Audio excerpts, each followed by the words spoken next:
네, 오늘은 영화 감상 후기를 한번 좀 나누려고요. 아마 영화 감상 후기는 이제 처음인 것 같은데요. 앞으로 기회 되는 대로 제가 재밌게 봤었던 이 영화를 가지고 수다를 조금 나눌까 해요. 방금 전에 본 영화는요, 마스터라고 하는 작품입니다. 감독은 조이석 감독이라고 하고요. 주연 배우는 이병헌, 강동원, 김우빈, 엄지원, 오달수, 진경. 진경이 누군가 했더니 그 분이시군요. 넝쿨째 들어온 당신인가요? 그 드라마에서 나왔던 분. 영화를 보면 아세요. 제가 뭐 영화 후기를 나눈다고 해서 영화를 홍보를 하는 거죠. 그렇다면 저는 뭐 어떤 후원금을 받고 하느냐? 그런 건 아니고요. 제가 맛집을 소개해 드릴 때 뭐 스폰서를 받거나 스폰을 받으면서 하는 게 아니라 제가 단골로 가면서 맛있게 먹었던 그 지역 맛집들 있잖아요. 그 맛집을 제가 맛있게 먹었으니까 다른 분들도 맛있게 먹었으면 해서 나누는 것처럼 제가 너무 재밌게 보고 제가 즐겁게 보고 또 제가 인상 깊게 봤던 그런 영화에 대해서 소개를 해드리고 그리고 그분들도 같이 즐겁게 보면 어떨까 해서 이렇게 영화 감상 후기 또 이렇게 영상 기록은 아니죠. 음성 기록으로 남기는 거죠. 네. 뭐 영화는 포스터만 저렇게 사진 걸어 놓고요. 그냥 후기만 좀 나누려고요. 수다예요, 수다. 네. 그래서 뭐 별건 없고요. 영화 보면 그런 거 있잖아요. 영화 보고 나 이거 재밌었어. 이런 부분 인상 깊었어. 이 영화 정말 괜찮은 것 같고 그랬어. 대신에 저는 뭐 영화를 봤는데 이 영화는 별로다. 이 영화는 진짜 아닌 것 같았어 하는 뭐 비판적인 내용은 가급적이면 좀 안 하려고 하는데 사람 일이는 어떻게 될지 모르니까요. 일단은 뭐 장담을 할 수 없는데 가급적이면 저는 제가 인상 깊게 봤고 감명 깊게 봤던 그 영화를 가지고 수다를 좀 나누고 싶어요. 별로 재미없고 제 목소리가 워낙 졸려서 제 방송은 늘 컨셉이 수면 방송, ASMR 방송, 들으면 마음이 편해지고 기분이 릴렉스해지고 그리고 잠이 쏟아지는 방송. 그러면 아무래도 좀 재미랑은 좀 재미나 뭐 익사이팅하거나 막 그런 것과는 좀 거리가 멀지 않을까 싶어요. 아무튼 영화 후기, 영화 리뷰, 처음으로 하는 거라서 이렇게 그냥 이런저런 얘기를 해봤고요. 네, 이 영화를 보면서 처음 들었던 생각은 딱 처음에 이병헌이 등장할 때 되게 멋있게 등장해요. 막 스티브 잡스를 연상시킬 만큼 멋지게 등장해서 또 대단히 뭔가 성품에 있어서나 인격에 있어서나 되게 막 훌륭한 사람인 것처럼 등장을 해요. 연설을 막 해요. 그걸 보면서 제가 떠올랐던 것은 저거 다단계다. 제 와이프랑 같이 영화를 봤는데 이 영화 다단계를 주제로 한 영화다. 이제 그런 생각을 하면서 와이프랑도 저 영화 다단계 왠지 그걸 소재로 한 것 같아. 하면서 이제 봤어요. 네, 멱시나 맞았습니다. 제가 이 영화에 대해서 한번 이제 블로그나 이제 인터넷 찾아보니까 영화 감독이 이제 조이석 감독인데요. 그분 이야기로는 이 마스터라는 작품은 조이팔 아십니까, 여러분? 희대의 사기꾼. 이따가 한번 조이팔이라는 인물에 대해서 한번 좀 인터넷에 나와 있는 자료를 근거로 그냥 한번 잠깐 소개를 해드릴게요. 어쨌든 간에 정말 희대의 사기꾼 수조원의 중국에서 사망한 것으로 알려져 있으나 그건 역시도 어쩌면 사망한 것이 아닐 수 있다라고 하는 의문이 있는 그런 인물인데요. 예, 조의석 감독도 바로 이 영화의 모티브, 소재는 그 조이팔이라고 하는 희대의 사기꾼에 대한 스토리를 바탕으로 했다고 합니다. 보는 순간 딱 그 두 가지가 떠올랐어요. 조이팔 그리고 다단계. 다단계는 이제 요즘은 네트워크 마케팅이라는 그런 이제 좀 약간 뭐 영어를 보통 한국말을 영어로 하면은 일반적으로 좀 럭셔리하다고들 많이들 생각을 하잖아요. 저는 오히려 좀 가급적이면 한국말을 좀 더 많이 쓰려고 노력하는 편인데요. 예. 어쨌든 간에 네트워크 마케팅이라는 이름으로 우리나라 안에서도 상당히 많이 이 지금 실제로 현업으로 하고 계시는 분들도 대단히 많을 거고요. 아무래도 그게 피라미드라고 하는 구조로 인적 네트워크로, 인적 구성 요소로 계속 뭐랄까요? 그 유통되고 판매되고 자금이 흘러들어오고 뭐 사람은 사람 중심으로 움직이는 그런 어떤 판매, 유통, 산업이라고 해서 하긴 좀 붙이긴 뭐하지만 산업이라고 말을 붙이긴 뭐하지만 어쨌든 합법이라는 이름 하에서 진행되고 있는 산업 체계죠. 저는 뭐 찬성하는 입장은 아니지만요. 그런 부분에 대해서 직접 한번 그 네트워크 마케팅이 궁금해가지고 제가 아는 사람이 소개했을 때 직접 가서 그 다이아몬드급이라고 하는 분들의 설명을 들으면서 그 잘못 이거 내가 들으면서 좀 의문이 나는 부분들은 하나하나 다 꼬집어서 질문을 했는데 그거에 대해서 답변을 들었을 때 이 네트워크 마케팅이라는 걸 통해서 내가 수익을 창출하려면 나는 인간성을 버려야 되겠구나. 인간성이라는 걸 버려야 되고 내가 아는 지인부터 내가 아는 사람들 많은 사람들에게 어떤 내가 알고 있는 진실과는 다르게 포장하고 꾸며서 이건 정말 수익을 창출할 수 있는 돈을 많이 벌 수 있는 먹거리야 뭐 그런 식으로 과장되게 혹은 거짓되게 홍보를 하고 그래야지만 내가 돈을 벌 수 있는 구조가 네트워크 마케팅이 아닌가. 그러니까 다단계 혹은 피라미드라고 불리는 그런 게 아닌가 하고 저는 판단했어요.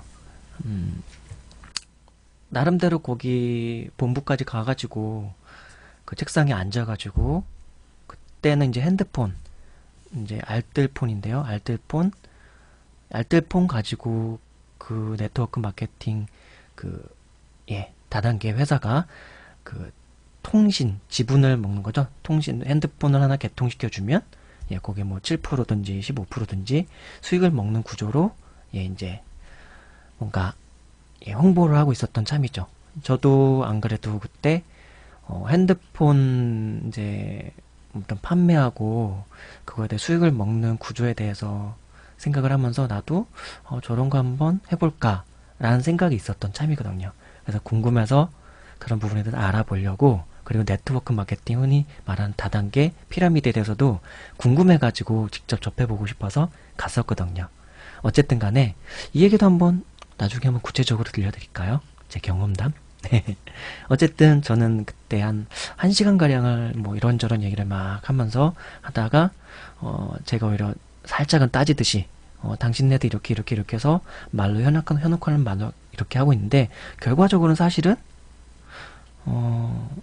그 당신네들이 공급하는 그 상품을 소비자들이 다른 곳에서 사면 더 싸게도 살 수 있었는데 당신네한테 사면은 내가 판매를 하면은 대단히 많이 바가지를 씌워서 팔아야지만 결국은 나도 수익을 벌고 그 사람도 수익을 벌고 뭐 그런 구조다. 결국은 바가지 씌워서 말로 현혹되게 포장해서 설명을 해서 그냥 기망해서 하는 어떤 이거 좀 사기가 사기랑 비슷한 것 같다. 이렇게 얘기까지 하고 저는 저는 이제 거기서 나왔죠. 저를 그곳에서 소개해줬던 지인이라고 하긴 뭐하고요. 그때 우연히 알게 된 사람인데, 예, 좀 그 사람도 좀 스토리가 재밌는 스토리가 있습니다. 예, 예, 근데 하여튼 이런저런 얘기하다가 예, 자기가 돈을 이렇게 벌고 있는데 예, 그 사람의 직업이 의사예요, 원래는. 예, 근데 네트워크 마케팅을 하고 있다는 거죠. 그래가지고 저는 이런저런 얘기하다 그래서 궁금해가지고 가서 그렇게 뭐 그런 에피소드들이 있었어요. 네. 그래서 제가 그렇게 경험한 것도 있고 해가지고 이 영화를 보면서 뭔가 남다르지 않게 느껴지는 부분이 있었어요. 어, 그때 만났던 저를 네트워크 마케팅 다단계 소개해줬던 그 친구 다이아몬드였거든요. 예. 그 다이아몬드 직급이었던 그 친구가 저에게 처음 초대했던 곳이 저는 사무실을 직접 갔지만 거기 말고 또 큰 행사가 있었는데 그게 무슨 예, 어마어마하게 큰 무슨 집회 장소에서 모이는 거더라고요. 예, 딱 그게 연상이 되면서 이 영화에서 첫 장면이었는지 이병헌이 등장하는 그 장면. 예, 그 장면이 바로 딱 보는 순간 아 저거 다단계구나 했죠. 아 지금 제가 영화 후기를 남기고 있지만 이 영화에 대한 뭐 구체적인 스토리를 막 나누거나 예, 그러는 건 아니에요.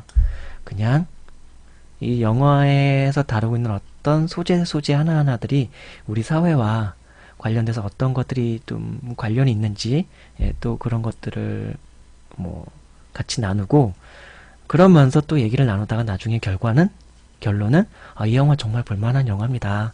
이 영화 꼭 보십시오. 라고 하는 예, 기승전결의 구조로 마지막에는 이 영화 정말 재밌어요. 꼭 보십시오. 라고 하는 예, 아마 그렇게 앞으로 후기를 남기게 될 거예요. 영화의 스토리를 다 나누는 건 아무래도 스포일러가 될 수 있으니까 예, 그렇게 되고 싶진 않고 다만 그 영화에서 다루고 있는 어떤 소재들, 내용들 예, 그런 것들을 가지고 영화는 우리 사회를 드러내 보여주는 어떤 작가나 연출자들의 어떤 뭐 상업 영화들은 또 좀 다를 수는 있겠지만 어쨌든 작가가 말하고 싶은 바들을 영화에 대단히 많이 함축해서 담아 놓잖아요. 그러면 그렇기 때문에 어떤 사회의 과장된 축소판 혹은 사회의 어떤 진실의 이면을 되게 응축해서 과장해서 혹은 오히려 더 실제보단 덜하게 다 담을 수는 없으니까요. 실제의 현상들을 이 영화 2시간짜리 영화에 다 담을 수는 없으니까요. 어쨌든 그런 방식으로 표현하고 하는 거니까 우리가 영화 한 편을 보고 나면 그 영화에서 표현된 어떤 내용들을 가지고 우리 사회와 관련해서 생각해 보는 것도 대단히 유익할 거라고 봐요. 한 번쯤은 돌아보는. 아마 작가들이 시나리오를 쓰면서 가장 보람된 것 중에 하나는 그거 아니겠습니까? 예, 돈까지 벌 수 있으면 가장 좋은 건데 그래서 상업 영화는 그 두 가지를 같이 추가할 수 있으면 가장 좋은 거고요. 어떤 작가가 시청자들, 예, 관람자들에게 뭔가 전하고 싶은 메시지, 느끼게 해주고 싶은 어떤 영감, 느끼게 해주고 싶은 어떤 감정들 예, 그런 것을 전달함과 동시에 돈까지 벌 수 있다면 그것이 감동이라는 이름으로 감격이라는 이름으로 영화를 다 보고 났을 때 각 관람자들에게 그 가슴속에 다가온다면 뭐 돈은 따라오겠죠. 이제 그런 걸 바라면서 많은 시나리오 작가들은 예, 영화 연출, 영화 극본을 하지 않을까 생각합니다. 저도 한때 시나리오를 써보고 싶다는 생각을 가지고 예, 시나리오 책들도 한 2권 정도는 읽어봤었고 영화 시나리오를 이렇게 쓰는구나. 영화 작가, 영화 시나리오의 세계는 이렇구나. 뭐 그런 것들을 많이 생각을 해봤던 것 같아요. 근데 그 시나리오를 직접 집필 하고 그리고 이제 썼던 그런 작가들 그리고 그 안에서 피 튀기게 생존하려고 했던 분들이 이제 했던 고백들을 들어보니까 정말 쉬운 바닥이 아니구나. 진짜로 미치지 않으면 그러니까 시나리오를 구성하고 영화라는 거를 예, 연출하고 영화를 제작하는 거에 정말 온 마음이 미치지 않고는 예, 할 수 없을 것 같다는 생각이 들었어요. 그 현실 바닥이 너무 냉혹하더라고요. 예. 그래서 제가 선택한 거는 예, 글을 쓰는 거였죠. 예. 그래서 책을 출판했죠. 음, 앞으로도 좋은 책을 쓰고 싶은 바람은 많이 있습니다. 제 책은요, 꿈 심는 농부라고 검색하시면 유페이퍼 출판사에서 출판된 전자책으로 제작되어 있습니다. 예스24나 알라딘, 그리고 리디북스 같은 인터넷 서점에서 전자책으로 구매하실 수 있어요. 네, 핸드폰으로 볼 수 있고 컴퓨터로도 볼 수 있고 전자책 기기로도 볼 수 있고요. 그 어댑터로나 그거 뭐죠? 그거 기기 있잖아요. 그걸로도 볼 수 있고 아이패드나 갤럭시 탭 뭐 그런 걸로도 다 볼 수 있습니다. 되게 편리하고요. 공간 차지하지 않아서 좋고 뭐 여러 가지 장점들이 있습니다. 뭐 얘기하다 보니까 제 책을 홍보하고 있었네요. 네, 아무튼 그래요. 그리고 영화 얘기를 다시 할게요. 뭐 얘기하다 이렇게 3,000%로 흘러나왔는지. 예, 시나리오 얘기도 막 나왔고요. 영화 감독 얘기도 좀 나왔고 뭐 그랬네요. 그래서 이 영화를 처음 봤을 때 든 생각은 희대의 사기꾼 조이팔이라는 거 하나하고 다단계 네트워크 마케팅. 그래서 아까 다단계하고 네트워크 마케팅 얘기하다가 제 개인적인 에피소드를 좀 말씀드리다가 뭐 이런저런 얘기를 또 한 것 같고요. 예, 희대의 사기꾼 조이팔에 대해서는 나중에 좀 이따가 한번 알아보도록 하고요. 이거를 보면서 또 떠올랐던 영화가 있어요. 울프 오브 월드 스트리트라고 하는 영화인데요. 보신 분들 있을 거예요. 주식에 관심 있는 분들 혹은 금융 쪽에 좀 관심이 있고 또 금융을 바탕으로 해서 제작된 어떤 영화들에 관심 있는 분들은 검색을 해보고 알게 되지 않았을까 싶어요. 예, 뭐 저도 주식을 한 10년 정도는 했고 주식 책을 읽은 것만 한 50여 권 정도는 되고요. 그리고 주식으로 까먹은 돈만 해도 꽤 됩니다. 영화 작전 아시죠? 예, 거기 영화 작전에서 주인공이었던 고 박용화 배우 있죠? 박용화 맞죠? 예, 박용화 씨, 고 박용화 씨가 나 이름 이거 한번 맞을 거예요 아마. 그 주연 배우 남자 배우 있어요. 죄송합니다. 제가 이런 어떤 사람 이름이나 무슨 단어나 그런 거에 대해서 정확하게 막 가물가물해서 이게 제가 뇌 능력이 떨어진 건지 하여튼 그래요. 어쨌든 그 주연 배우가 그 영화상에서 주인공이 날려먹었던 금액이 꽤 커요. 예, 저도 뭐 그렇게 막 날려먹었습니다.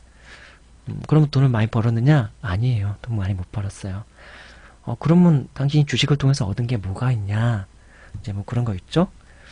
예, 얻은 게 있는 것 같은데 그걸로 제가 앞으로 뭐라고 했어요? 주식을 가지고 돈을 많이 벌 수 있을지는 잘 모르겠어요.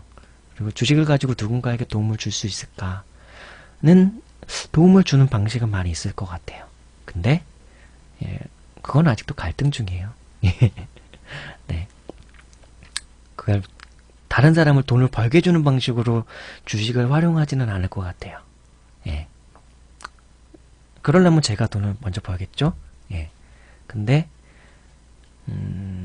모르겠어요. 저는 크리스찬인데 주식을 처음 시작할 때도 그랬고 나중에 돈을 날려먹기도 했지만 뭔가 마음의 가책이는 있었어요. 불로소득으로 돈을 번다는 것에 대해서.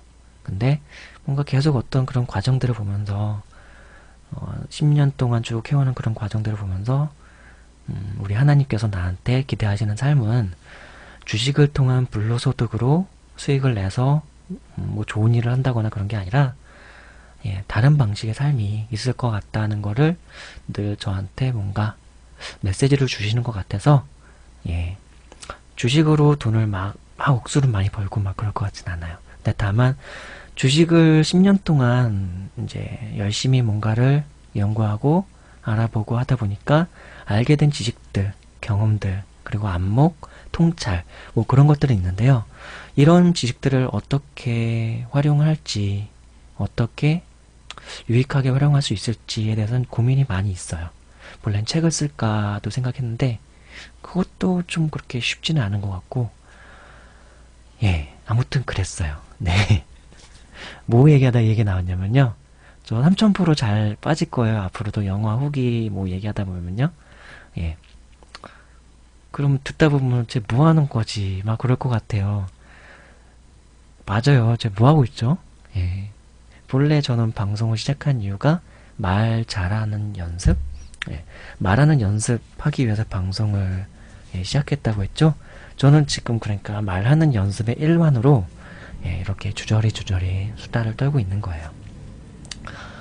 그래서 그냥 그나마 핑계를 대보자면 제 주저리 말을 들으면서 잠이 드는 사람이 있었으면 제 주저리 말하는 이 대화를 들으면서 마음이 편해지는 사람이 있었으면 그리고 제가 이렇게 주저리 떠드는 말들을 통해서 예, 제가 감명 있게 본 영화를 그 사람도 한 번은 보고 싶다는 마음이 들었으면 제가 이렇게 주저리 소개하는 맛집 소개를 통해서 누군가 맛있는 집을 하나 더 발견할 수 있었으면 예, 제가 주저리 떠드는 이 바둑 해설을 가지고 누군가가 왜 저보다는 이제 하급수라고 해야 되죠?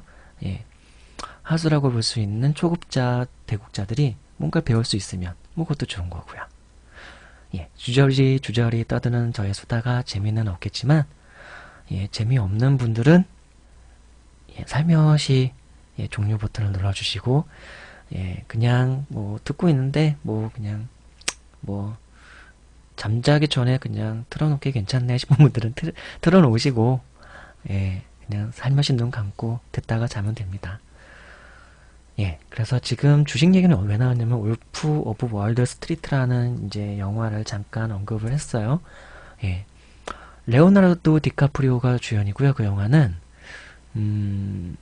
주식이나 금융권, 금융 쪽 바탕인 금융을 바탕으로 한 영화예요. 그냥 일반적으로 생각하는 이제 그 주식쟁이들이 하는 그 주식이랑은 좀 다른 주식이고요.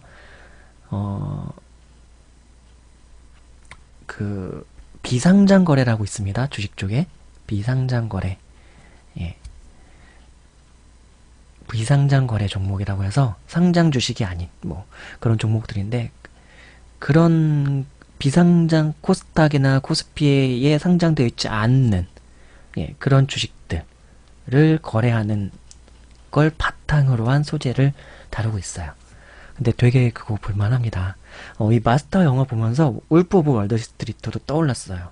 예, 거기서 레오나르도 디카프리오가 막 사람들 선동해가지고 예, 그것도 다단계거든요. 사실 네트워크 마케팅이랑 대단히 비슷한 구조로 형성되어 있어요. 그 영화에서 나오는 어떤 레파토리도요. 그걸로 정말 많은 큰 거액을 갖게 되고요. 그 주인공은 나중에 막, 예, 뭐, 여러 가지 재미난 삶을 살죠. 그 영화도 꼭 한번 보십시오. 나중에 울프 오브 월드 스트리트도 한번 다뤄볼까요? 예. 일단은 이 마스터라고 하는 이 영화에 대해서만 얘기를 하면서 그 관련된 얘기를 지금 설명드리고 있습니다. 그 영화 한번 꼭 보십시오. 나중에 한번 그 영화에 대해서도 소개시켜 드릴게요. 네. 뭐 그래요. 별 얘기는 없는데요. 얘기를 하다 보니까 저는 이 마스터란 영화를 보면서 이런 것들이 좀 떠올랐어요. 조이팔 그리고 다단계 예 그리고 사기 치는 거. 참 사기 치는 애들 참 힘들게 사기 친다. 근데 그 금액이 어마어마하게 큰 거죠. 그리고 이제 이병헌이 연설을 막 사람들 앞에서 청중 앞에서 할 때는 정말로 뭔가 막 감동을 주는 것 같은 인격의 소유자, 예, 그런 감성의 소유자 같은데 딱 그 뒤돌아서 딱 이제 그 청중 앞에서 사라지고 자기 홀로 있는 사생활의 공간에서는 또다시 악당적인 면모를 유감없이 보여준다는 거, 예, 그런 거를 보면서도 세상에 저런 인물들이 있나? 근데 저도 이제 나이가 어느 정도 있는데요. 어느 정도 나이가 있는데 살아오면서 많은 사람들을 겪어봤잖아요. 근데 아주 드물지만 있더라고요. 근데 그 드물지만 있는 그 사람 중에 예, 제일 그 캐릭터가 이제 액면으로 보여지는 그것과 가장 다른 캐릭터를 가진, 그러니까 같이 함께하고 있을 때는 이런데 나랑 함께하고 하지 않을 때 다른 면을 가질 수 있는 그런 부류의 사람들 중에는 사기꾼들이 있더라고요. 사기꾼들은 그래요. 앞에선 정말 그렇게 사람을 좋을 수 없고요. 그 뒤에서도 사실은 본래 사람은 좋을 수 있죠. 근데 그 속에 있는 내면 속은 완전히 정반대의 사람이 있을 수 있다는 거. 저는 살아오면서 그런 몇몇의 분들을 좀 겪었거든요. 예. 근데 이병헌이 좀 그런 인물이었습니다. 그 이병헌이라는 인물이 좀 재밌었고요. 그리고 이제 영화를 보면서 느끼는 거는 참 잘 짜여져 있다. 이게 2시간 반짜리 영화거든요. 그러니까 2시간 20분인가 하여튼 그래요. 되게 긴 영화예요. 그래서 처음에 이걸 딱 틀려고 할 때 제가 새벽에 왔거든요. 새벽 2시쯤. 와이프도 이제 일을 하고 좀 이제 야간 늦게까지 일을 하고 이제 재택근무를 하는데 이제 쉴 타이밍에 같이 쉬면서 이 영화를 본 건데 졸리겠다 생각을 했죠. 되게 졸리겠다 생각을 했는데 재밌었어요. 물론 와이프는 잠들었습니다. 이 영화를 좀 즐길 수 있는 분들은 금융이나 사기, 그리고 어떤 사회 풍자, 사회 비평, 그리고 정치 비평, 막 그런 쪽에 관심 있는 분들은 이 영화를 되게 좀 재밌게 볼 수 있을 거고요. 또 추격, 뭐 액션, 막 그런 거 좋아하는 분들 뭐 괜찮을 것 같아요. 근데 추격이나 액션이 주는 아니에요. 그건 이제 중후반부에 좀 나오고요. 이 영화는 참 많은 걸 갖추고 있습니다. 일단 희대 사기극이라고 하는 그거를 모티브로 해서 영화를 총 구성을 끌고 가고 있기 때문에 규모가 어마어마하게 커요. 규모 진짜 크다. 스케일 크네. 초반에는 별거 아닌 것 같은데 중후반으로 가면요, 막 해외 올로켓 촬영 쫙 나오고요, 막, 거기다 주연 배우들은 막 강동원, 이병헌, 김우빈, 막 오달수, 엄지원, 그 하나하나의 비중들이 되게 절묘하게 잘 분배가 됐어요. 그리고 캐릭터들도 나름 되게 잘 구성을 했고요. 그리고 무엇보다도 영화가 중간중간에 계속 뭔가 반전을 줘요. 예, 그것도 되게 볼만합니다. 반전을 자꾸만 주고, 예, 재밌어요.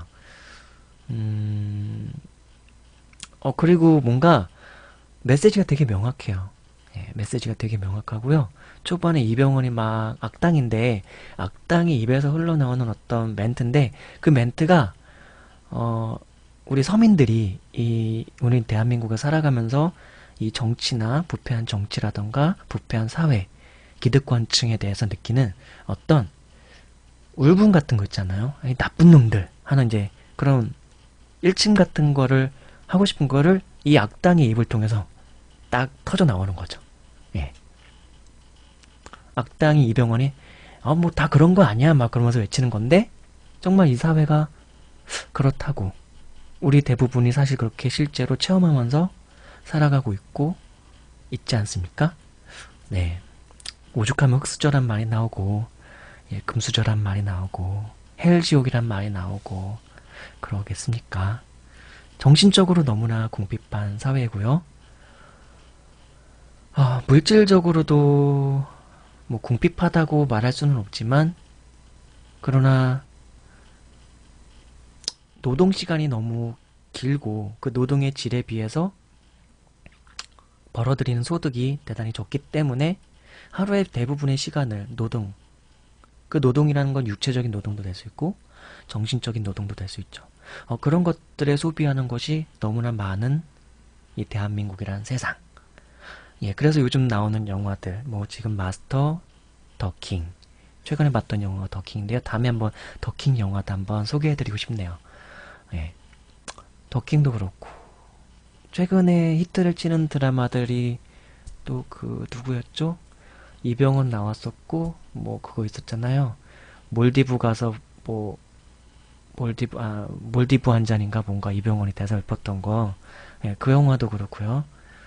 예, 어떤 사회의 어떤 부패를 나타내고 드러내 보여주는 어떤 시사적인 영화, 그 진실을 드러내주는 영화가 관람객들한테는 내가 뭘 한 것도 아닌데 그걸 보면서 어떤 사이다 같은 시원한 카타르시스를 느끼게 해주는. 예. 영화 보는 이유가 사실 그런 거 아닙니까? 대리 만족이라고 하는 거. 그렇다고 이제 뭐 살인, 스릴러, 예, 예, 그런 영화를 보면서 우리가 대리 욕구를 충전하는 건 아닐 거예요. 그렇죠?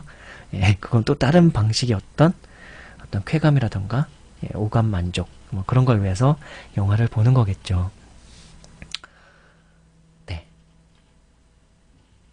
마스터를 보면서 아, 영화 참 잘 만들어졌다. 그 생각했어요. 뭐 시사성의 영화가 이 사회에다가 주는 시사성에 있어서도 그렇고요.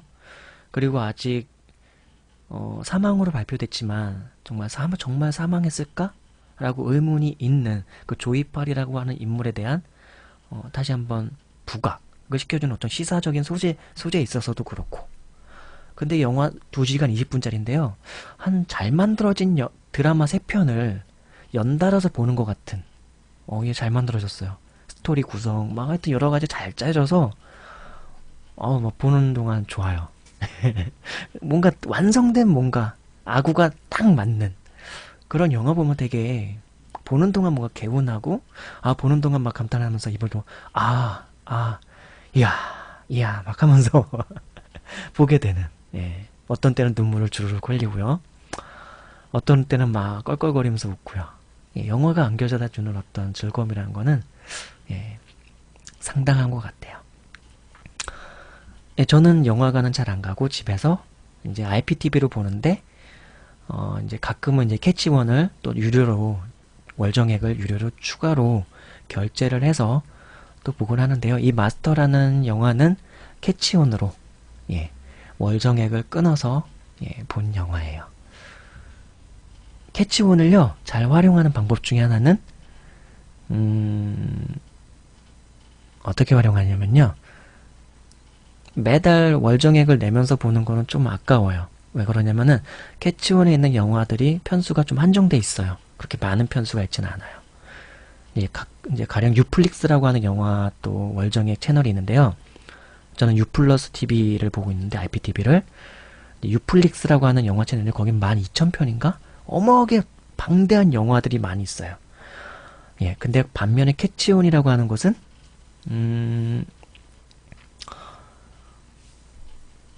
영화 일단 분량 자체가 그렇게 많지는 영화 일단 편수 자체가 많지가 않아요. 예, 그렇기 때문에 매월 1년 내내 월정액을 끊고 보면은 나중에 진짜 볼만한 게 한 달만 지나도 몰아서 보면 별거 없어요. 그래서 저는 활용한 게 한 달 정도를 보고 다 봤다 싶으면 이제 2달 되기 전에 혹은 한 달 보고 나서 어느 정도 시점쯤에 해지를 해요. 예. 그럼 월정액 한 달치 내고 그 다음에 또 추가로 본 만큼의 금액을 또 내겠죠. 그쵸? 예. 그 다음에 한 몇 개월 동안 안 봤다가 어차피 캐치원으로 올라오는 영화가 별게 없거든요. 신규 영화 한 달에 너댓 편 정도? 뭐 많으면 10편 정도 나오는데 그게 다 제가 기준으로는 볼만한 영화를 기준으로 제가 정말 즐겨보는 영화를 기준으로 사람마다 취향은 다르니까 예. 그런 영화가 뭐 5편에서 한 10편 정도? 예, 제 기준으로는 그래요. 그런데 이제 그게 한 4, 5개월 정도 지나서 보면요. 꽤 쌓여 있어요. 그러면은 한 달 끊어놓고 볼 때 뭐랄까요? 영화가 한 볼만한 정말 되게 재밌게 볼만한 영화가 대략 한 20편 넘게는 쌓여 있더라고요. 예, 그러면 그때 몰아서 보고 캐치홈만 있느냐? 뭐 플레이 2라고 해가지고 뭐 그런 유료 영화 채널도 있고요. 그리고 아까 말씀드렸던 유플릭스라고 하는 영화 채널도 있는데요. 예, 거긴 정말 많습니다. 고전 영화부터 해가지고 옛날 영화들 되게 많고요. 다만 최신 영화는 추가로 5,000원을 또 더 내야지. 예, 유플릭스도 일단 가입을 하려면 월정액을 추가로 돈을 더 내야 되는데 거기에다가 예, 최신 영화를 또 더 보려면 5,000원인가 6,000원을 또 추가로 더 내야 돼요. 아무튼 이런 영화 예, 그런 월정액을 활용하는 방식은 또 이런 게 있습니다. 예, 이렇게 활용하는 우리 가난한 서민들이 예, 주로 활용하는 방식들이고요. 약간 뭐 여유가 있는 분들은 돈 10,000원, 한 달에 돈 10,000원을 구애받지 않고 그냥 보시면 됩니다. 언제든지 편하게 딱 보시면 되죠. 저는 살아오면서 검소한 게 몸에 배어 있어서요. 본능적으로 다 딱딱딱 이렇게 되더라고요. 아무튼 그래요. 누군가는 이런 걸 보고 지질이 공상이라고 할 수 있지만 예, 서민들이 알뜰하게 영화를 보는 노하우 중에 예, 하나랍니다. 네. 아무튼 그래요. 이 영화는 어쨌든 정말로 잘 구성되어 있고요. 잘 짜여져 있습니다. 사실은 이 영화를 지금 이 시기에 추천하는 것도 웃긴 거죠. 이 영화가 벌써 꽤 많이 히트를 쳤을 거라고 보여요. 이렇게 재밌었는데요. 예, 히트를 안 쳤을까요? 모르겠네요. 영화 관람수 어떻게 되죠? 한번 검색해 볼까요? 예, 잠시만요. 한번 검색해 볼게요. 예, 마스터 관객수. 예, 누적 714만 7,924명. 예, 700만이 본 영화네요. 근데 뒷북 치는 거죠. 예, 뒷북 치는 거죠. 예, 앞으로 제가 영화 후기를 남긴다 할지라도 대부분은 다 저는 뒷북 치는 영화 후기가 될 것 같습니다. 영화 관람 후기.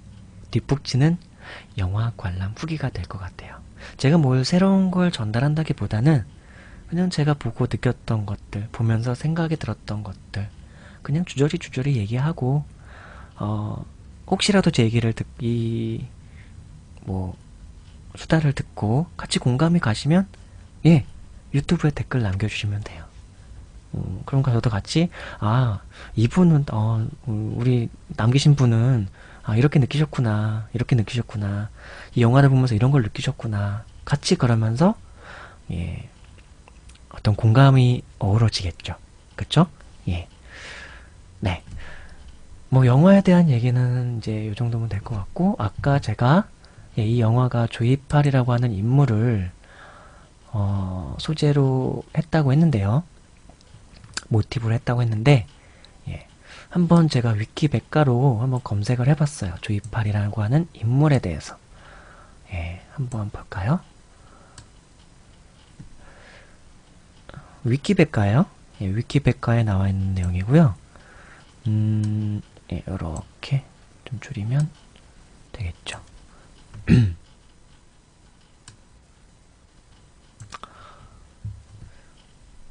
네, 조이팔이라는 인물에 대해서 한번 볼까요? 조이팔, 1957년생이네요.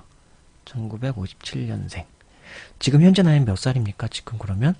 지금이 2017년이니까 얼추 50 더하기 60. 일단 현재 나이는 60세네요. 61세, 한국 나이로. 예. 위키백과에 소개된 거는 대한민국의 사기 범죄자이다. 대한민국 역사상 가장 큰 규모의 피라미드 사기 사건의 용의자이다. 피라미드 사건의 용의자예요. 잡히지 않았으니까요. 뭐 출생 뭐 그런 건 궁금하진 않고요. 경찰 추산으로는 4조 원 피해액에 5만 명의 피해자가 있으며 자살한 피해자만도 30여 명에 이르는 것으로 알려져 있다. 예, 피해자 단체 바른가정경제 실천을 위한 시민연대는 예, 줄임말로 바실연는 조이팔의 바실연 대표 김상전은 예, 조이팔의 사기 행각으로 발생한 피해액이 8조 원에 달하며 조이팔은 피해 금액 중 적어도 2조 원 이상 챙겼을 것으로 보고 있다. 피해자 단체 바실연은 피해 구제를 위해 범죄 수익금 환수를 위한 일부 개정안 추진을 위해 투쟁 중이다. 예. 2008년도부터 2008년 11월 수배가 되었대요. 수배되었으나 같은 해 12월 태안군 안면도 마검 포항에서 중국으로 밀항을 하였습니다. 밀항 이후 중국에서 조영복이라고 하는 가명으로 활동한 것으로 알려졌습니다. 2011년 12월 19일 유가족들이 중국에서 장례식을 치르는 모습의 동영상과 사망 진단서를 공개해 사망했다고 알려왔으나, 예, 이 역시 확실치 않다. 예, 이 조이팔이라고 하는 인물, 2011년 12월 19일에, 예, 이거 되게 유명했죠. 그때 뉴스로도 나왔었고요. 그때 그것이 알고 싶다였나? 어떤 시사 프로에서, 예, 시사 집중 프로 있잖아요. 네, 그곳에서 다뤘던 적이 있고요. 그리고 프로파일러였던 지금 현직 국회의원인데, 되게 유명한 분인데 이름이 생각이 좀 사람 이름이 이렇게 잘 안 생각나는가. 되게 유명한 경찰대학, 예, 교수 출신이시고, 예, 그분 있잖아요. 그분도, 예, 조이팔이, 예, 죽은 것에 대한 의문이 있다라고 말했던 걸 제가 TV에서 본 것 같아요. 예. 아무튼 2011년이면 벌써 6년이 됐는데요. 예. 근데 그 사망을 추정하는 것 자체가 그 동영상과 사망 진단서를 공개해 사망했다고 알려졌으나 이 역시 확실치 않다. 그러니까 사망하지 않은 걸로 다 대부분 그렇게 생각하지 않나요? 저도 그러니까 이런 얘기를 주저리 하고 있죠. 예, 사망하지 않았을 거라고 보여요. 네. 그리고 예, 이 조이팔이라고 하는 인물과 관련해서는, 예, 이제 의혹도 있죠. 검찰, 경찰, 유착의 의혹도 있지 않았나 하는 게 또 많은 사람들의, 그리고 그걸 다루고 있는 언론의, 예, 어떤 뉘앙스가 아닙니까? 예, 저도 그렇게 생각을 하고요. 예, 아무튼 그렇습니다. 그냥 이 조이팔이라고 하는 인물, 8조를 그 피해를 입은 당사자 쪽, 그 대표 쪽에서는 8조가 조이팔로 인해서 추정되는 피해액이라고요. 경찰 추산으로는 4조라고 했으니까요. 말이 조지요. 예, 조가 얼마나 큰 돈입니까? 1억이 10,000개가 있어야 돼요. 1억이 10,000개. 1,000억이 10개가 있어야지 1조입니다. 1,000억이. 예. 근데 그게 4조에서 8조 정도 되는, 추정되는 피해 액수. 예, 이렇죠. 이런 인물이라고 해요. 예. 한 번 더 궁금하시면 여기 이제 위키백과에는 아주 간략하게 나와 있는 내용인 거고요. 예, 더 궁금하신 분들은 뭐 유튜브를 비롯해서 다른, 예, 시사 자료들 한번 살펴보면 되게 재밌는 인물이고, 재밌다고 단순히 얘기하기에는 너무나 피눈물을 많은 이들에게 끼친, 예, 정말 희대의 사기꾼, 좀 나쁜 놈이라고 말할 수 있을 것 같아요. 나쁜 놈, 나쁜 새끼. 제가 원래 욕을 잘 안 하는데요. 이 나쁜 새끼, 예, 나쁜 새끼, 예, 정말 나쁜 새끼네요. 조이팔. 예, 조이팔은 이렇게 마무리하고요. 제가 이 영화 보면서 3명 떠올랐어요. 사실은 조이팔도 떠올랐지만 또 한 명 유병언이라고 하는 인물이 떠올랐습니다. 유병언. 예, 유병언은 좀 달라요. 유병언을 기억하십니까? 예, 유병언 하면은 이제 세월호 참사와 관련해서, 예, 부각된 인물이고, 세월호 참사와 관련해서 부각되었지만 또 아울러서 그 전에는 예전에 여기 위키백과에 보면 나오는데요. 1991년 한때 오대양 집단 자살 사건에 연루가 되어 화제가 되었고 라고 했습니다. 예. 예, 이거를 예전에 어느 토크쇼에서 유병언이라는 인물에 대해서 집중적으로 한번 다룬 적이 있는데, 예, 그게 아마 강적들이었던 것 같아요. 강적들에서 유병언이라는 인물을 다뤘는데요. 예, 그래서 거기서 저도 저 인물이 옛날에 오대양 집단 자살 사건은 제가 되게 꽤나 어릴 때인데, 어릴 때 저도 신문에서 본 기억이 나요. 되게 좀 무서운 사건이거든요, 사실은 이게. 집단 자살 사건.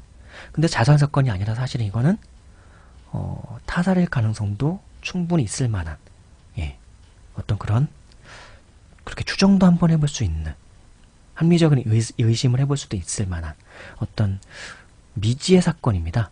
예, 오대양 집단 자살 사건이라는 걸. 거기에 연루이 되어 있던 인물이 바로 유병언이라고 하는 인물이고요. 그리고 그리고 지난번에 세월호 참사 사건과 관련해가지고, 예, 그 막 구조적으로 되게 많은 이제 비리들이 이제 사실은 이제 막 불거졌었잖아요, 그때. 예, 선박과 관련해가지고. 그리고 그 선박을 운영하던 뭐 모기업의 뭐 회장이었던 사람이 바로 유병언이었다. 이제 뭐 그렇게 해서 이제 이 유병언이라는 인물이 예전에 근데 또 오대양 집단 자살 사건에도 연루가 되어 있었는데 어떻게 이런 인물이 아직도 회장이라는 직을 달고 기업을 이렇게 계속 일구어서 결과적으로는 지금 그런 세월호 참사라고 하는 어마어마한 사건을 예, 그렇게 일어나게 했던 그것에 관련 인물로 그렇게 부각되도록 방치되었는가. 이제 그것 관련해서 나중에 이제 검찰, 경찰 다 해서 유병언을 이제 뭐라 그러죠? 그거 영장이 때려지고 그리고 이제 체포하려고 막 했잖아요. 근데 나중에 갑자기 의문사 다 발표되기는 유병언의 시체다라고 하는데 뭔가 언론에 그걸 비평적으로 다루는 언론들은 다 의문을 제기하고요. 그리고 의문의 뉘앙스를 제기하죠. 그쵸? 그리고 그 뉴스를 보는 일반 시민들도 유병언이 죽었냐 말이나 되냐 그게 어떻게 유병언일 수 있냐 그 시체가 어떻게 유병언일 수 있냐 저도 그렇고요. 그 뉴스와 신문과 언론을 접하는 많은 사람들은 그의 죽음을 믿지 않았죠.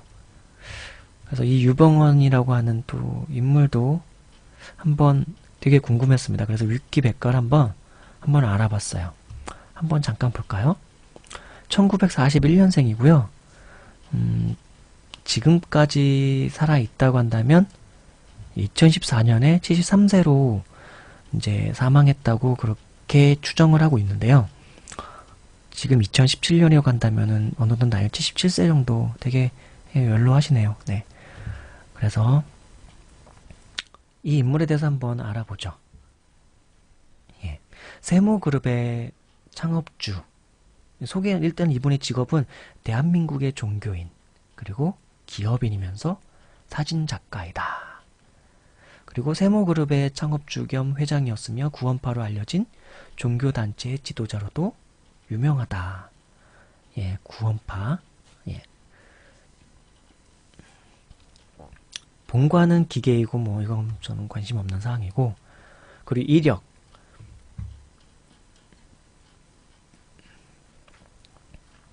유병언은 한때 극동방송의 부국장으로 활동하였다. 1979년 봉제왕구 제조, 봉제왕구를 제조 및 수출업체 하는 산무무역을 인수하여 운영하다가 1979년 식품, 선박 제조 등의 회사를 거느린 주식회사 세모 기업의 모태를 창설하였다. 기독교 복음 침례회의 창시자 권신찬의 사위이다. 이제 기독교 이제 뭐 이단 정통 뭐 그쪽으로 이제 얘기가 들어가면 이 권신찬이라고 하는 인물이 이단 상담을 뭐 이제 글을 올리시는 이제 어떤 블로거들의 글들에 보면 많이 언급되는 인물이에요. 그런 이름입니다. 권신찬. 근데 그 권신찬의 사위이다. 예, 유병언이 그렇다고 하네요. 뭐 그렇다고 해서 뭐 제가 이단이다 아니다라고 뭐 이렇게 말할 수 있는 건 아닌 것 같고 1991년 한때 오대양 집단 자살 사건에 연루되어 화제가 되었고 2014년 세월호 참사가 발생했을 때 선사인 그 선박의 회사인 청해진 해운과도 관련이 있는 것으로 알려져 수사를 받던 중 잠적했다. 청해진 해운의 뭐 회장은 아닌가 보네요. 예, 그것과 관련이 있는 것으로 알려져 수사를 받던 중에 잠적을 했고요. 2014년 6월 12일 전남 순천 별장 근처에서 발견된 시신이 같은 해 7월 21일, 예, 7월 21일에 최종 유병언으로 밝혀졌다. 그러니까 전남 순천 별장 근처에서 발견된 시신이 있었는데 그 시신이 나중에 7월 21일 유병언으로 이제 밝혀졌다고 하는 거죠. 그러니까 6월 11일 2일날 어느 날 시체가 발견이 됐어요. 근데 그 시체의 주인을 알 수는 없었는데 그거를 7월 20 한 달하고도 열흘이 지난 후에 얘가 유병언입니다. 라고 이제 이렇게 선언한 거죠. 예. 근데 이 얘기도 안 믿는 사람 되게 많습니다. 저도 좀 안 믿겨지고요. 근데 뭐라고 뭐 합리적인 의심을 가지고 합리적으로 뭐 어떻다 해가지고 그건 유병언이 아니다 라고 얘기를 뉘앙스를 하는 언론들도 저는 있었던 것 같아요. 그때 기억에. 예. 왜냐면 키가 아니다. 그 뭐 안경이었나 백발이었나 그리고 그 부패 정도 심한 걸 가지고 했었던 것 같고 치아나 뭐 그런 여러 가지 뭐가 있었던 것 같은데 한번 이것에 대해서 궁금하면 또 한번 인터넷을 많이 한번 조사해보고 검토해 보십시오. 뭔가 나올 수 있습니다. 저는 뭐라고 말은 못하겠네요. 이분의 생애를 한번 볼까요? 뭐 별로 보고 싶진 않네요. 근데 좀 별난 좀 삶을 살았더라고요. 특이한 삶을. 예.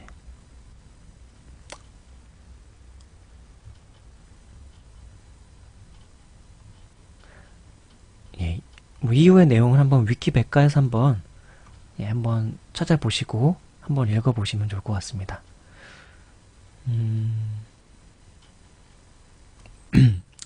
이거는 한번 좀 볼까요?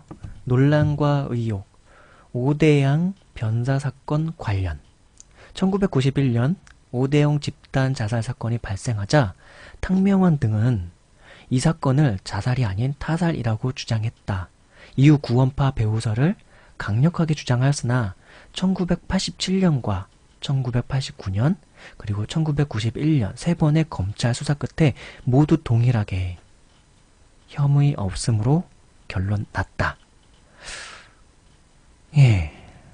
근데 제가 좀 내용을 좀 들어봤는데 저는 뭔가 타살 쪽이 맞지 않을까라고 저 개인적으로는 생각을 했어요. 좀 이상했어요. 왜? 그리고 자살을 하는데 자살을 할 때 어떤 합리적인 어떤 객관적으로 그 정황들이 있잖아요. 자살할 때는. 그리고 근데 타살로 추정할 만한 어떤 그런 것들도 좀 있었고요. 그게 이제 강적들에서 이 유병언 편이 있어요. 그거 한번 보십시오. 그걸 한번 보면 좋을 것 같고 유병언과 관련해서는 좀 인터넷으로 좀 더 검색을 해보면 많은 얘기들이 있을 텐데 한번 검색해보면은 더 많은 얘기들이 있을 겁니다. 좀 되게 뭔가 좀 흥미진진한 사건이에요. 단순히 좀 뭐랄까요. 서글픈 사연일 수도 있는데 그리고 좀 무서운 사건이기도 하고요. 예. 만약에 자살이라고 한다면 왜 집단 자살을 합니까 갑자기? 근데 집단 자살이 아니라고 해도 어떻게 사람이 사람에게 저렇게 잔혹한 짓을 할 수 있는가? 그 신앙이라는 걸 이용해서 그럴 수 있는가? 라고 하는 거죠. 네. 그리고 또 하나의 이제 논란. 시신 발견 문제. 이건 위키백과에 있는 내용이에요. 세월호 참사와 관련해 유병언이 2달 가까이 검찰의 수사망을 피해온 가운데 2014년 6월 12일 전라남도 순천시에서 발견된 남성 변사체가 유병언이 확실한 것으로 결론 내려졌다. 경찰 관계자는 국과수에서 이 주검의 DNA를 유 전 회장 친형의 DNA와 비교한 결과 유 전 회장의 DNA가 맞는 것으로 통보해왔다고 말하였다. 경찰 관계자가 국과수에서 이렇게 통보했다고 얘기한 거죠. 근데 이때 정부가 어떤 정부였는지를 생각을 해보면 예, 그 다음만은 참아 못하겠어요. 예, 그냥 잘못하면 국가수의 명예도 뭐 훼손시킬 수도 있을 수도 있는 거고 경찰의 명예를 훼손시킬 수도 있는 거고 근데 그때 정부가 어떤 정부였는가 예. 다만 여기까지만 말씀드릴게요. 제가 뭐라고 말은 못하겠어요. 예. 사체는 발견 당시 겨울용 점퍼에 사체에 대해서 한번 보죠. 사체는 발견 당시 겨울용 점퍼에 번거지를 쓴 채 하늘을 바라보고 누워 있었던 것으로 알려졌다.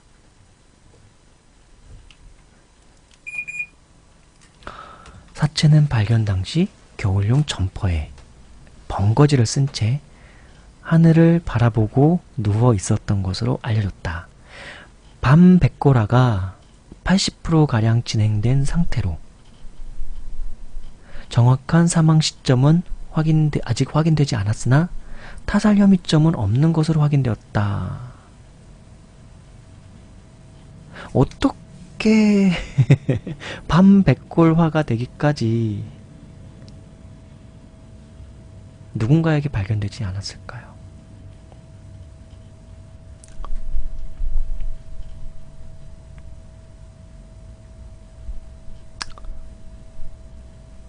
근데 이걸 자살로 본 거죠? 만약에 유병헌이 맞다면 저는 타살일 거라고 생각이 들고요. 그리고 유병헌이 아닐 가능성들도 저는 이제 보고 있는데 그렇다면 유병헌은 조이팔처럼 어딘가에서 살아서 있지 않을까. 그렇지만 나이가 꽤 많기 때문에 그냥 자신의 명대로 살다가 갔을 수도 있겠네요. 이놈의 존칭어는 아무한테나 막 붙이고 그래요. 그쵸?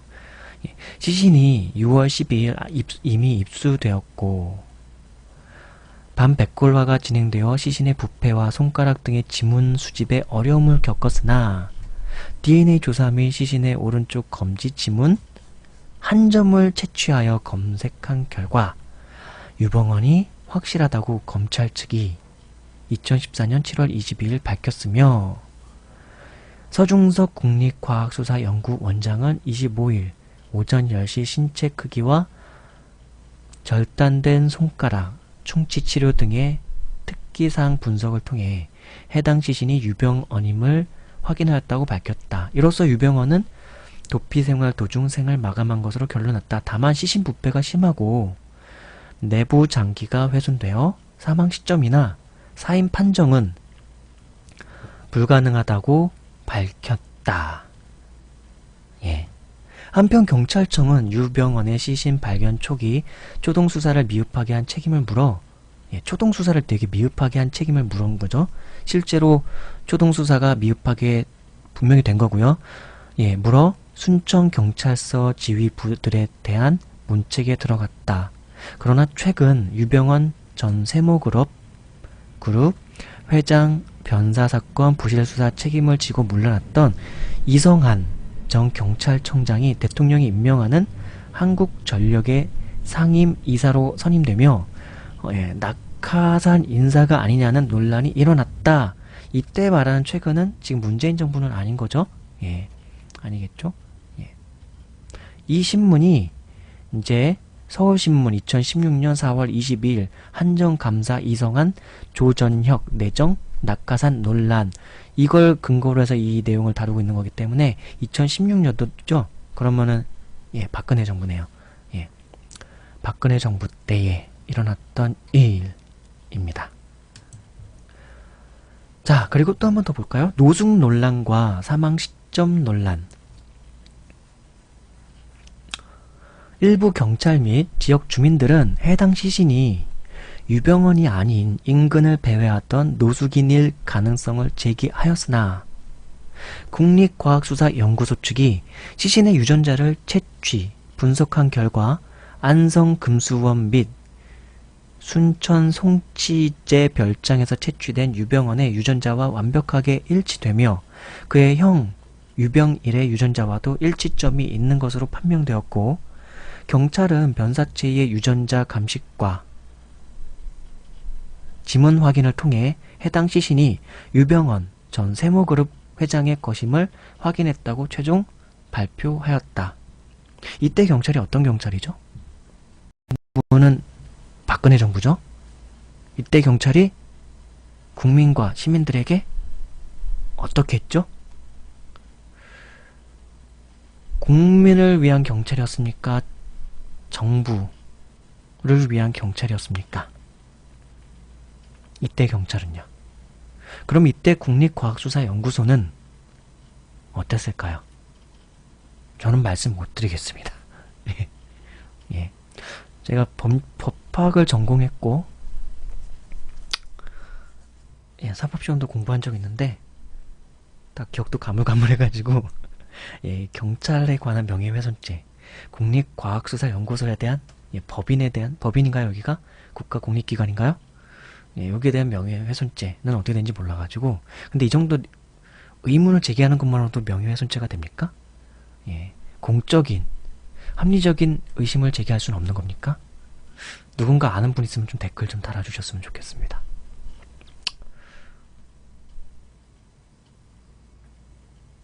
이건 근데 다만 지금 제가 말씀드린 이런 의문들, 박근혜 정부 하에서의 경찰, 국립과학수사연구소는 믿을 수 없다라고 하는 이런 건 좀 합리적이라고 보긴 힘들지만, 그러나 그 당시에 경찰이 국민과 시민들에게 보였던 어떤 일관적인 행태들, 뭐 집회 시위를 할 때, 그리고 집회 시위를, 예, 어떤 신고만 하면 원래 집회 시위를 할 수 있는 건데, 이게 좀 되게 좀 약간, 예,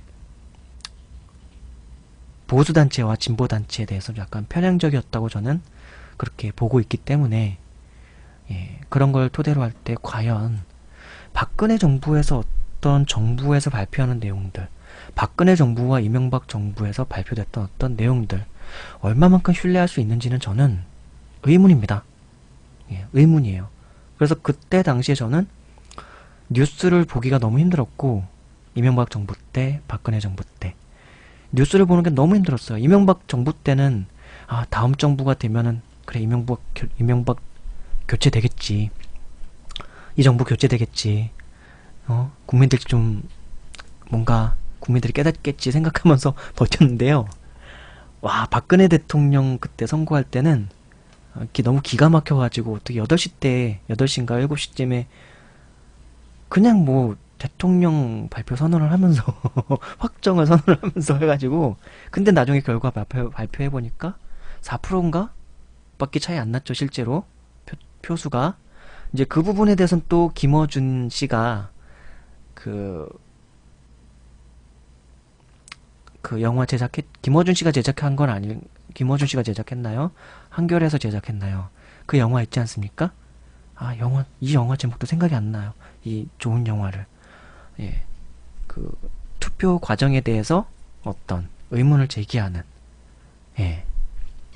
개표 과정에 대해서, 투표 과정이 아니라 개표 과정에 대해서 얼마든지 좀 뭔가 논란이 있을 수 있는 의문을 제기하는 것을 김어준 씨와 파파이스가 아마 후원을 했는지 모르겠는데요.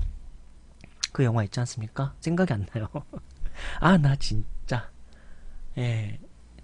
그 영화가 제목이 뭐였더라? 되게, 그 영화 보면요, 개표 조작에 너무나, 어쩌면 우리가 그 박근혜 대통령이 그 당선되는 그 순간에 그 수많은 사람들이 말도 안 되라고 느꼈던 그런 망연자실한 느낌. 네, 그 순간이 조작일 수 있을 수도 있다고 하는 걸 그렇게 개연성 있게, 너무나 그럴듯하게 영화로 제작해서 보여줬을까요? 예, 저는 그 영화 너무 대단한 영화라고 봤고요. 더 플랜. 맞아, 더 플랜. 예, 영화 제목이 더 플랜이었어요. 그 영화 정말, 예, 괜찮은 영화였고요. 예, 그걸 시민들이 모금한 후원금으로 제작된 영화 맞나요? 아니면 김어준 씨 개인이 한 건지 모르겠는데, 어쨌든 너무나 좋은 영화였고요. 저도 그걸 보자마자 막 게시판들에 막 이 영화 꼭 보세요 하고 막 링크 걸고 막 그랬는데요. 아무튼 그랬어요. 예, 지금 유병헌 얘기하다 박근혜 정부 얘기하다가, 박근혜 정부가 문재인 현 대통령, 당시의 문재인 후보를 제치고 대통령이 된다는 게 좀 말이 안 된다고 느껴졌어요. 제 주변에서 박근혜를 지지하는 사람이 없었거든요, 정말로. 예. 근데 나중에 있긴 있더라고요. 예. 있긴 있더라고요. 네. 제가 그 있긴 있는 분들을 본 건, 나이가 꽤나 지긋이 드신 분들 중에 있었고요. 그리고 또 젊은이들 중에서는 경상도, 대구가, 부산이, 대구 쪽이었어요. 예, 대구가 고향이었던 분들이, 예, 그때 당시에는, 예, 투표를 했었더라고요. 대화를 해보니까요. 젊었지만, 아무래도 이제 대구는 뭐 박근혜 전 대통령의 뭐 정치적 고향이라고 하니까 그 당시엔 그랬고, 나중에 이제 최순실 사건과 더불어서 국정 논란 사건이 일어나고 촛불 집회가 일어나면서 박근혜 정부가 그 정권 하에서 행했던 그 만행들이 JTBC 손석희 아나운서를 통해서 막 화자되고 이슈화되고 드러날 때마다 이제 조금씩 조금씩 그럴 리가 없어, 그럴 리가 없어, 그럴 리가 없어 했던 그런 의문들이 제거가 되면서 이제는 조금씩 조금씩 박근혜가 그랬구나 라고 어느 정도는 수긍하는 사람들이 이제 대구 쪽에서도 많아지게 되었죠. 예.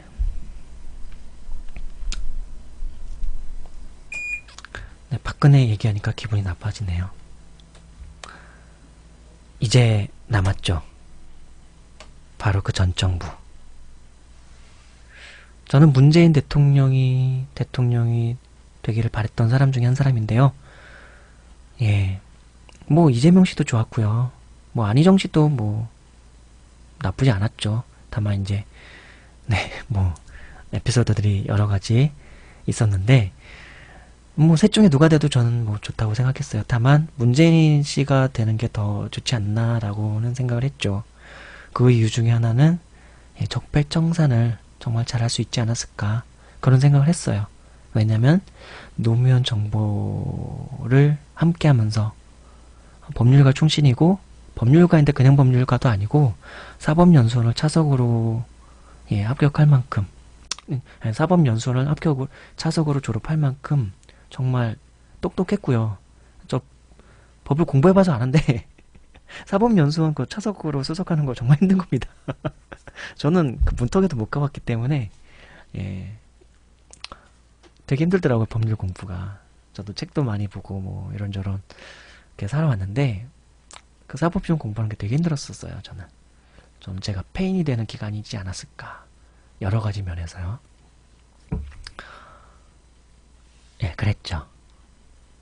그랬고요. 근데 그 문재인 대통령이 그래서 저는 되기를 바랬던 것 중에 하나, 똑똑하다는 거 하나하고 인품이, 그분도 걸어온 길이 노무현 대통령 못지 않더라고요. 항상 함께 했고요.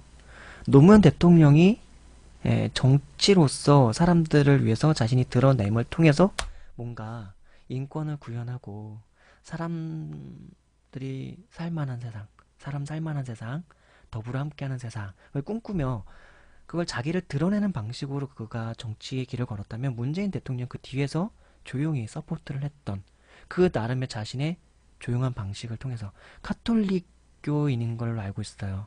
그렇다면 예수님의 말씀을 따르는 분인데요. 예수님의 말씀이 그런 게 있거든요. 왼손이 하는 일을 오른손이 모르게 하라 라는 말씀이 있는데, 본래 그리스도인들이 정말 겸손한 사람들은 정말 선행을 할 때도, 어떤 좋은 일을 할 때도 대단히 조용하게 자기를 드러내지 않고, 그리고 왼손이 하는 일을 어떻게 오른손이 모릅니까? 그건 예수님께서 말씀하실 때 표현하신 게, 왼손이 하는 일을 어떻게 오른손이 몰라요. 내 같은 신체인데, 나의 뇌의 명령을 받고 하는 건데.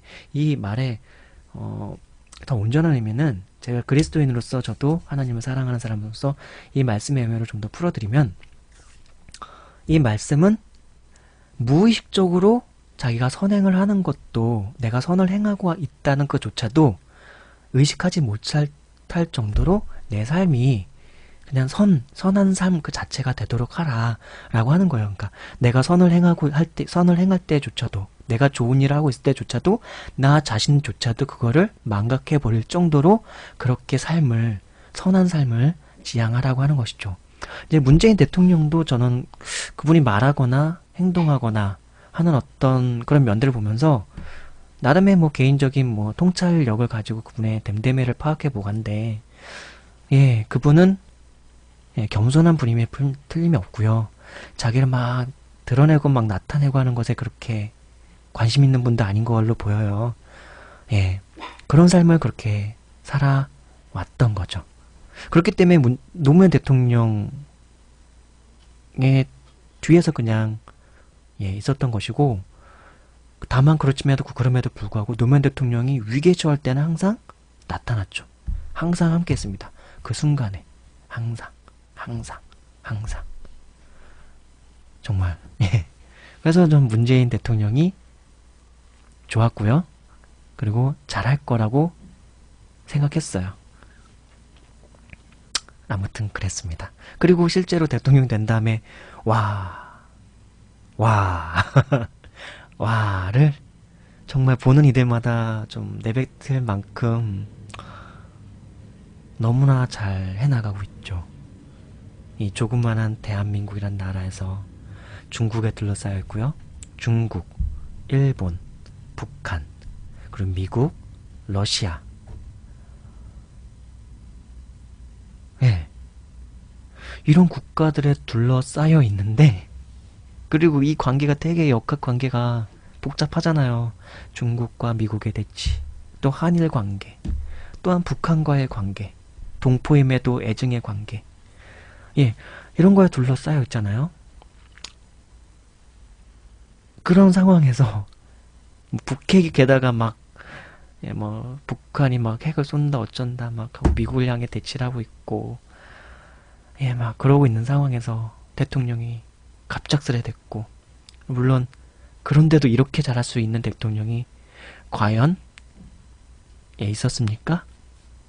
네. 하나님께서 정말 이 나라를 보호하시는 것 같아요. 하나님께서 정말 이 백성, 저는 이 대한민국 백성, 아니 대한민국 백성뿐만 아니라요. 인간에 대한 좀 서글픔이 저는 있어요. 우리 인간 존재 자체에 대해서. 제 자신에 대해서도요. 왜 우리는 이 모양일까요? 우리는 왜 이렇게 못됐을까요? 우리는 왜 이렇게 악할까요? 뭐 그런 생각에 대해서 살아오는 내내 좀 그런 생각을 많이 했어요. 네. 그래서 인류는 사실 되게 악한 것 같아요, 저는. 선한 사람들도 많이 있지만, 보편적으로는 그냥 착한 사람들이 또 있지만, 그 보편적인 사람의 착한 사람 안에도 되게 이기적인 유전자들은 너무나 많고, 나를 봐도 그렇고, 우리를 봐도 그렇고, 그냥 살아오면서 만나는 대부분의 사람들이 더 우리가 멀리에서 사람을 볼 때는 참 멋지고 괜찮고 인격적으로도 좋고 뭐 그런데 가까이 다가가서 보고 오랜 시간 겪다 보면 그 사람에 대해서 실망하는 순간들도 많이 있잖아요. 예, 그래가지고요. 그래서 저는 뭐 아무튼 그랬어요. 인간에 대한 어떤 회의감이 들 때가 많은데 그러다 보니까 이 대한민국 국민성에 대해서도 당신 대한민국 국민성에 대해 국한시킨 건 아니고요.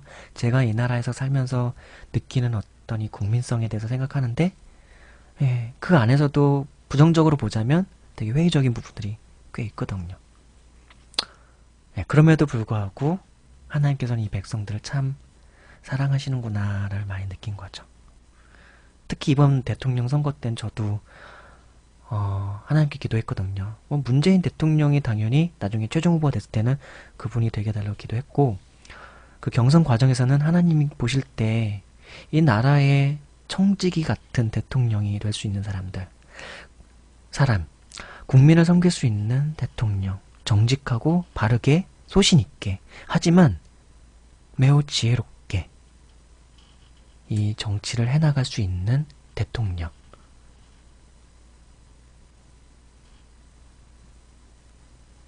예. 그런 대통령을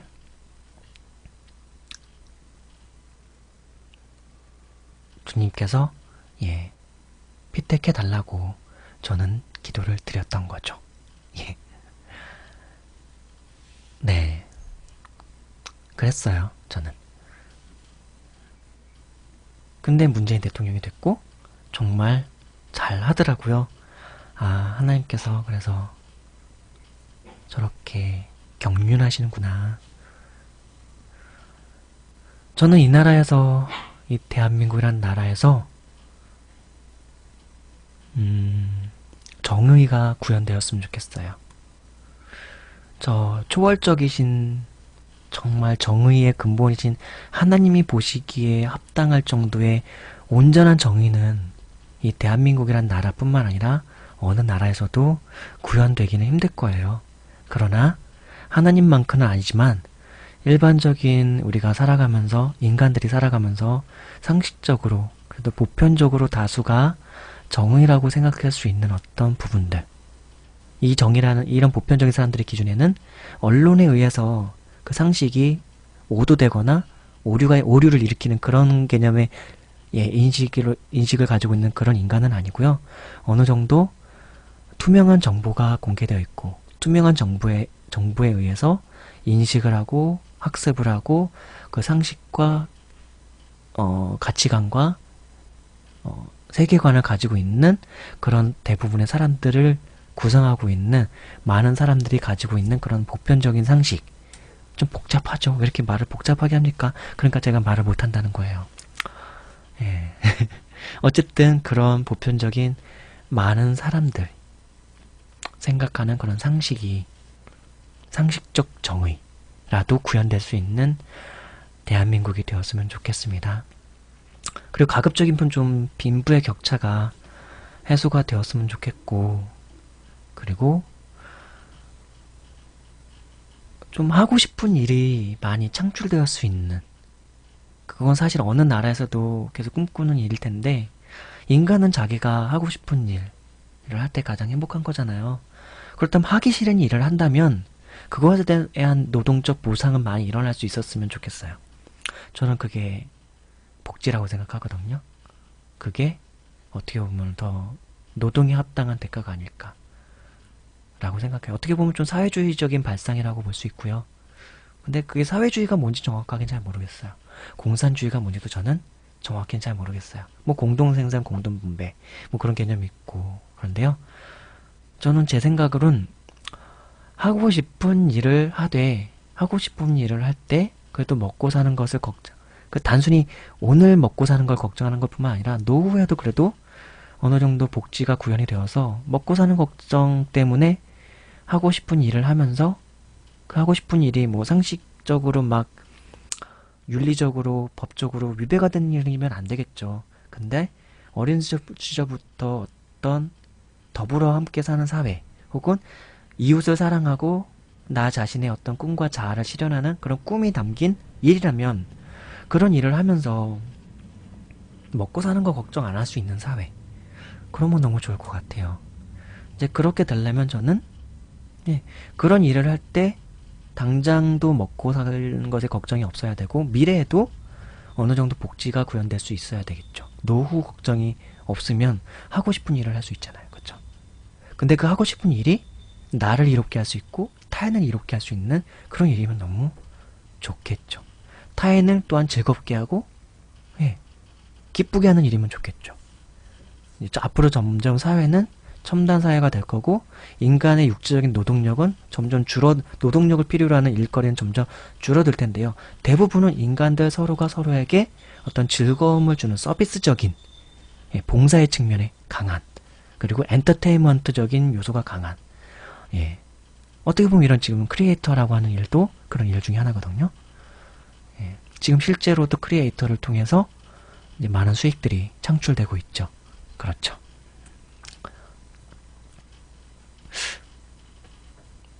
저는 그렇게 꿈을 꾸면서 자기가 하고 싶은 일을 하는 사람들이 당장의 먹거리와 노후의 먹거리를 걱정하지 않는 사회, 제가 궁극적으로 바라는 사회예요. 일단 먹거리 걱정을 안 하는 사회. 그리고 자기가 하기 싫은 일을 꼭 해야 된다면, 물론 제가 말하는 건 너무 개인적인 주관적인 일을 말하는 거 아니에요. 일반적으로 상식적으로 생각할 때 노동이 힘든 일은 정말 하기 싫잖아요. 막노동판에서 막노동을 하는 일이라던가 단순 잡무라던가 단순 노동, 그리고 뭐 배송하는 일도 그렇고요. 그리고 청소하는 일들도 그렇죠. 예. 뭐 남들이 버린 쓰레기들, 음식물 쓰레기부터 여러 가지 쓰레기들 치우는 일 누가 기뻐서 그냥 자발적으로 합니까? 예.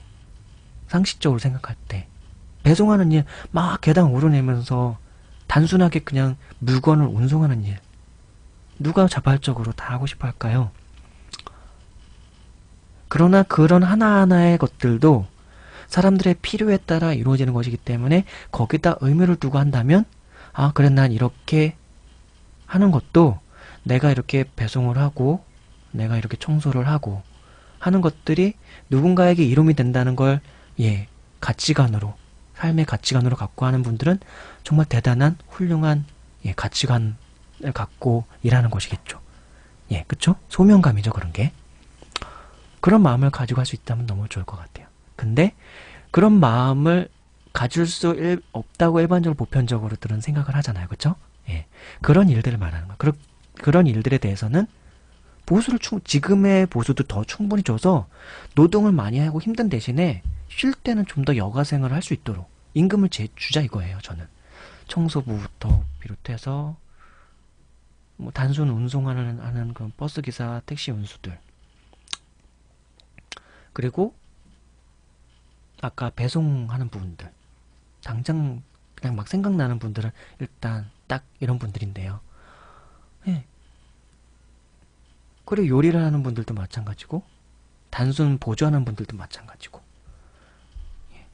그러니까 각자 일반적으로 힘들다고 생각하고 그 일은 일반적으로 볼 때 하기 싫을 것 같은 일이다 할 땐 보수를 좀 더 주고 복지도 잘 해주고, 근데 누가 봐도 저 일은 정말 하고 싶은 일이다 하는 일을 하고 있는 분들은 보수를 좀 적게 해줄 수도 있고 세금을 좀 더 물릴 수도 있고, 좀 더 임금이 그렇게 뭐 누구나 하고 싶은 일을 하면서 임금도 막 벌이도 좋고 뭐 그러면 그런 사람들에게 세금을 좀 더 물릴 수도 있고, 내가 하고 싶은 일 하는데, 예, 너무 자자대대손손까지, 예, 막 수천억, 1조 막 몇백억 그렇게 쌓아놓고서 자자대대손손으로 물려주는 것까지 생각하는, 그것까지는 가지 말자 이거죠.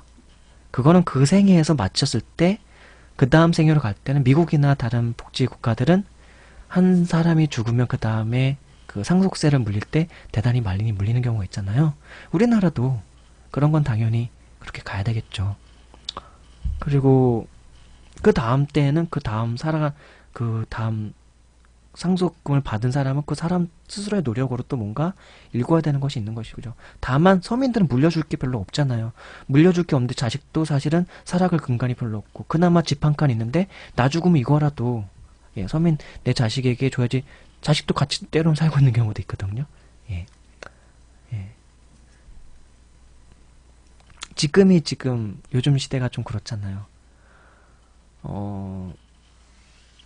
지금의 젊은이들은 월 300짜리 직장을 가져두어 가정을 이룰 경우에는 1년에 3,600만 원을 총 벌 텐데, 맞벌이를 한다 할지라도, 예, 예, 맞벌이를 한다면은 그렇게 더 벌 수 있을 거고요. 300씩 버는 가정이 일단 대단히 적고요. 일반의 보편적인 평균은 거의 200 정도라고 보면 좋을 것 같아요. 200도 안 되는 경우도 있고요. 예. 그렇게 해서 맞벌이만 벌면 300에서 한 400 정도의 벌이가 될 텐데, 내 식구의 경우 250에서 300 정도를 쓴대요. 그러면 한 1년에 저축할 수 있는 게 1,000만 원에서 많으면 2,000만 원 정도 저축이 가능하겠네요. 자, 그럼 1,000만 원에서 2,000만 원씩 10년을 저축을 하면 1억에서 2억 정도 가량이 가능하겠죠. 예, 그러면 그걸로 집 어떻게 사나요? 예, 서울 근교는 못 사죠, 일단. 그나마 경기 지역 쪽에 변두리 쪽, 지역 쪽, 그런 데는, 예, 살 수 있을지는 있어요. 예. 근데 다 같이 또 살고 싶은 곳은 또 어느 정도 공감대가 형성돼 있고, 그럼 사고 싶은 곳에는 수요가 많고 공급되는 양은 적으니 당연히 집값은 오르고, 예, 그래서 부동산 투기하는 사람들은 돈을 벌고, 뭐 그렇게 되고 있죠. 예, 아무튼 어쨌든 요즘 젊은이들은 평생을 이 10년을 벌어도 집 한 칸을 마련하기가 어렵다는 거죠. 예, 근데 문제는 지금 맞벌이를 할 수 있을 만큼의 직장을 구하기도 쉽지가 않고, 맞벌이를 하면 이제 교육적인 문제가 또 막 걸리게 되고, 그래서 이제 결혼을 안 하겠다는 분위기가 만연하게 되고, 자식도 안 낳겠다는 분위기가 만연하게 되고, 그래서 솔로들이 많아지고, 솔로들은 또 이제 로요족이라 그러죠. 오늘만 즐긴다. 일단 지금 이 순간에 즐기겠다. 노후는 무슨 노후냐. 저축해봐야 그 저축한 돈으로 나중에 노후 먹고 살는 것도 빠듯하다. 저축해도 예, 뭐 지금 150 버는 직장인들도 많고요. 200 버는 직장인들도 많은데, 그 200만 원 벌어서 한 달 만약에 집이 없는 사람인 경우는 월세가 50만 원 정도 나가요. 막 40에서 50. 그거 월세 내고 생활비 내고 뭐 하면은 저축을 50만 원, 70만 원 하기도 쉽지가 않아요. 200을 버는데 월세를 사는 사람은. 전세를 사는 사람은 그래도 예, 한 100만 원 정도 저축 가능할 수 있어요. 진짜 아끼고 쓰면. 예.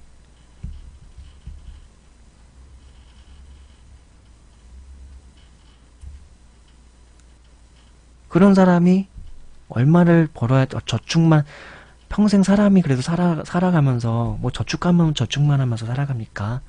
사람이 살아가면서 사람으로서 누려야 할 어떤 여가 생활들이라는 게 있을 텐데, 뭐 일만 하다가 죽으려고, 그것도 자기가 하고 싶은 일도 아니고 하기 싫은 일만 하다 죽으려고 태어난 건 아니잖아요, 다들. 그쵸?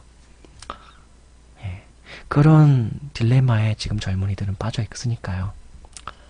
저는 제 생각은 그래서 제가 원래 주식을 하면서 가장 바란 것 중에 하나는, 처음에 저 주식 시작할 때 되게 야심쳤어요. 워렌 버핏처럼 제가 200조가 생긴다면 나는 200조를 가지고 어떻게 돈을 운영을 할까를 생각을 했는데, 돈이 너무 크니까 애초에 생각도 잘 안 나더라고요. 그러다가 10년 정도를 주식을 하다가 예, 한 작년쯤부터 그런 생각을 했어요. 나한테 200조가 있다면 기업을 한 100개 정도 예, 제가 대주주가 돼서 인수를 한 다음에 이 대한민국이라는 나라에다가 예, 나라에 한 100개 정도의 기업을 인수한 다음에 그 100개 정도의 기업에 대주주로서 이제 역할을 하고, 대주주로서 제가 원하는 예, 대표이사를 세우고, 그 대표이사에게 강력하게 푸시를 하는 거죠. 하루 6시간만 일해도 임금을 그래도 월 200 정도는 줄 수 있는 회사를 만들어라. 하루 6시간만 일해도 월 임금을 200 정도는 줄 수 있는. 예. 그리고 그 6시간을 일하고 나머지 시간은 이제 여가 생활을 할 수 있는 어떤 뭐 저녁이 있는 삶, 뭐 그런 것도 있고요. 그리고 여가가 있는 삶, 개인의 자아를 실현할 수 있는 삶. 비록 그 6시간을 하기 싫은 일을 할지라도 그 나머지 하루 24시간이니까 6시간은 자고 6시간 일한다면 나머지 12시간은 자기가 하고 싶은 것을 하면서 살 수 있는 삶. 그걸 구현하게 하는 회사를 100개는 만들자. 네. 만약에 제가 200조가 있다면 네. 그런 거를 그나마 한번 생각을 해봤습니다. 이거의 아이디어는 또 유토피아라고 하는 책에서 얻었는데요. 거기에 유토피아라는 책에서 보면은 예, 노동시간은 6시간이에요. 예. 그것만은 제가 거기서 아이디어를 좀 얻었고요. 예. 그래서 저는 그런 제가 200조가 있을 때 구현하고 싶은 어떤 사회의 모습을 생각했을 때, 모든 회사가 다 6시간만 일해도 200만 원을 월급을 줄 수 있는 회사가 되면 너무 좋겠는데, 그것도 사실은 돈을 어떻게 굴리느냐, 운용하느냐에 따라 달린 것 같아요. 다만 이 나라가 남북 분단만 안 돼 있고 국방비에 지출되는 그 금액만이라도, 미국한테 쓰고 있는 그 국방비, 미국 무기를 사들이는데 쓰는 그 국방비, 예, 남북 간에 대치되고 있는 이 상황에서 지출되고 있는 국방비를 정말 많이 줄일 수 있다면, 안 쓸 수 있다면, 네, 그 돈들을 가지고 대단히 많은 유익한 것들을 구현해낼 수 있지 않을까 생각을 해요. 점차적으로 제가 생각하는 이것, 대한민국에 있는 모든 기업들이 예, 하루 6시간만 일하더라도 월 200만 원 이상을 월급을 줄 수 있는 직장이 되는 것. 그래서 하기 싫은 일을 하더라도 보수가 많아. 그 정도면은 뭐 정말 돈이 부족하면 그 6시간 200만 원 일하고요. 받고 일하고 또 한 3시간이나 4, 5시간은 파트타임으로 다른 일을 또 할 수도 있죠. 그거는 재택근무가 가능하거나 혹은 다른 개인의 또 관심사가 있는 알바를 한다던가 그런 방식으로. 저는 그런 걸 한번 생각을 해봤어요. 그래서 사회가, 법이, 제도가 정치인들이 이걸 구현해 줬으면 좋겠는데 그걸 못하면 내가 주식을 통해서 한 200조를 번다면 그래 내가 기업들을 한 100개 정도 인수한 다음에 대표이사들을 유능한 사람들을 세워가지고 그 사람들이 그래 당신들 내가 바라건대 직장 능률을 올리되 그 직장인 그 기업의 효율을 높이되 하루 6시간만 좀 일을 시키고 200만 원을 월급 줄 수 있는 법에서 만들어줬으면 좋겠다라고. 예. 그렇게 일하는 직장인들은 정말 열심히 일하지 않을까요? 근데 사실은 경제를 좀 알면은 이게 얼마나 좀 허무맹랑한 얘긴가라고 생각할 수 있어요. 그래서 이거는 제가 볼 땐 단순히 대주주만의 노력만으로 되는 건 아니고 정부도 같이 노력을 해야 될 거라고 봐요. 세금이 거치는 것을 정부의 예산을 어떻게 사용하는가 하는 거랑도 좀 관련이 있을 거라고 생각이 들고요. 나중에 국방비가 좀 없어졌으면 좋겠어요. 그러려면 통일이 돼야죠. 통일만 되면 국방비가 정말 절감이 될 수 있고 그럼 그 부분이 다시 복지로 사용이 될 수 있는데 그 복지라는 건 제가 말씀드린 이런 부분들과도 연관이 있을 수 있지 않을까요? 근데 문재인 대통령이 지금 하고 있는 일들이 뭔가 추진하고 있는 일들이 제가 말씀드리는 것에 좀 다른 차원 방식으로 다른 차원의 방식으로 다른 방식으로 좀 실행이 되는 게 아닌가. 어쨌든 돈이 저 부자들에게서부터 좀 거쳐서 다른 방식의 어떤 세금이라던가 우리나라도 부가세 많이 내지 않습니까? 우리가 월급을 받아서도 세금을 뜯기지만 우리가 모든 물건을 살 때마다 거기에는 부가세가 붙어서 거기에서도 다 세금이 나가죠. 예. 그래서 세금이 이런저런 방식으로 많이 거치는데 그 세금이 정말 효율적으로 좀 잘 쓰여져서 경제라는 건 다른 게 아니라요. 상품이 제작되고 제조돼서 판매가 되면 소비자가 그걸 구매해주면 기업은 돈을 벌고요. 소비자는 그거를 소모를 하고 사서 삶을 누리고요. 그 소비자는 기업에 가서 직원이 됩니다. 예. 그럼 그 기업에 가서 직원이 됐을 때 월급을 받지요. 근데 기업이 월급을 주려면 소비자들이 기업의 물건들을 사줘야 되죠. 그쵸? 그 순환이 돼야지 경제가 돌아가는 거잖아요. 그쵸? 근데 양극화라고 하는 것은 소비자들이 절대 다수의 서민들이 다 소비자들인데 사실은 그 절대 다수의 소비자들이 돈이 씨가 마르는 게 바로 양극화거든요. 저 머리 피라미드의 저 꼭대기에 있는 소수들만 돈이 많아지는 거. 그게 양극화잖아요. 그래서 그 소수의 한 10%, 15% 정도 계층에 있는 사람들에게서 돈을 혹은 대기업에게서의 어떤 법인세, 예.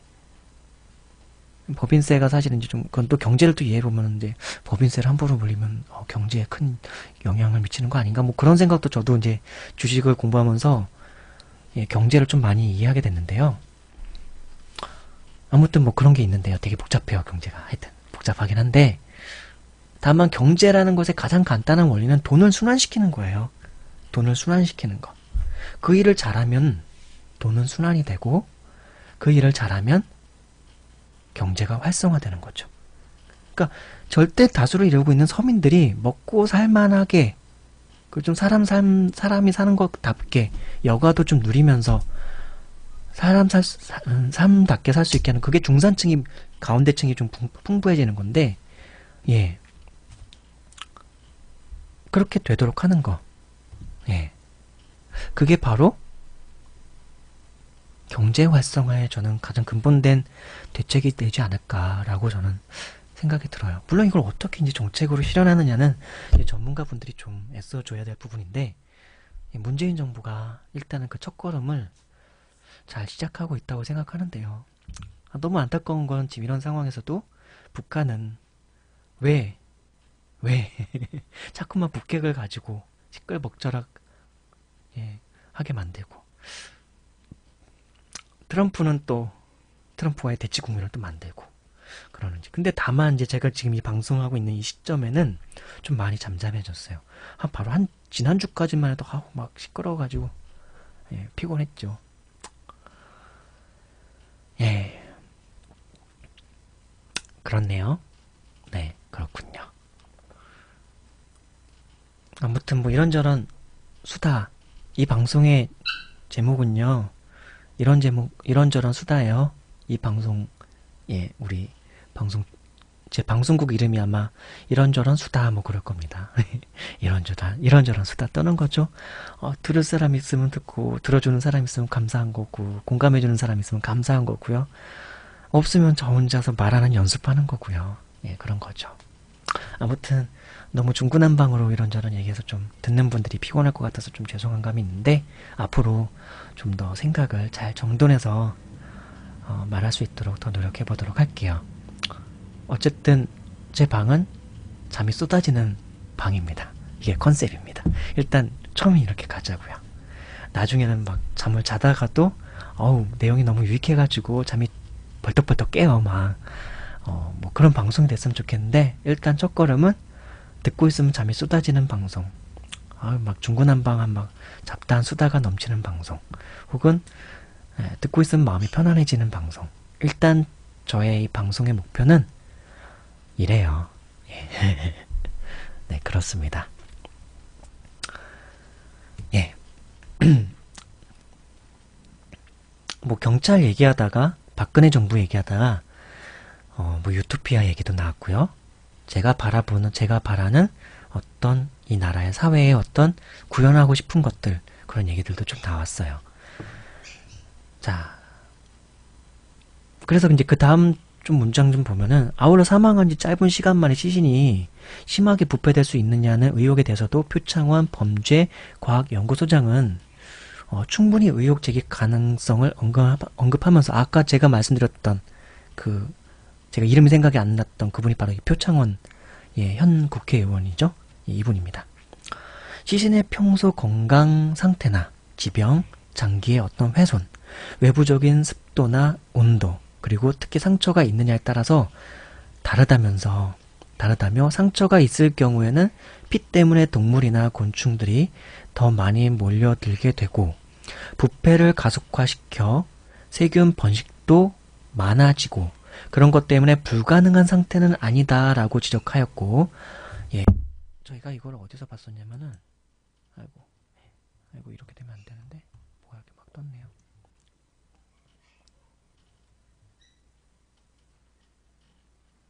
이데일리에서 보도를 했었군요.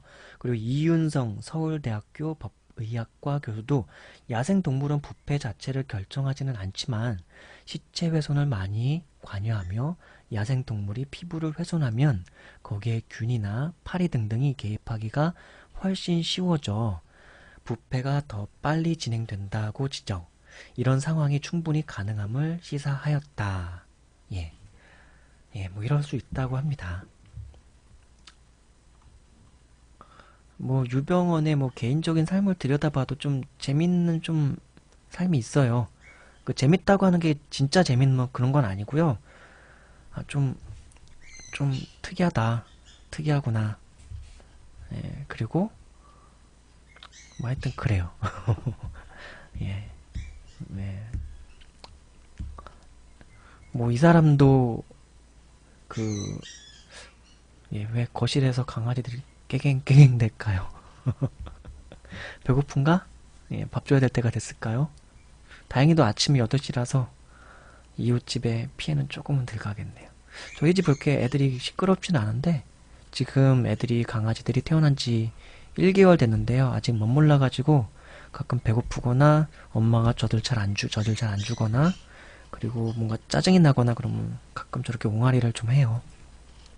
지금 마이크 상태가 좋아서 그런 거니까 제가 너무 뭐 이웃에 피해를 줄 정도로 강아지를 키우고 있다거나 그렇게는 생각하지 말아 주십시오. 네. 유병원까지 한번 봤네요. 그리고 한 사람 더 떠오른 사람이 있는데요.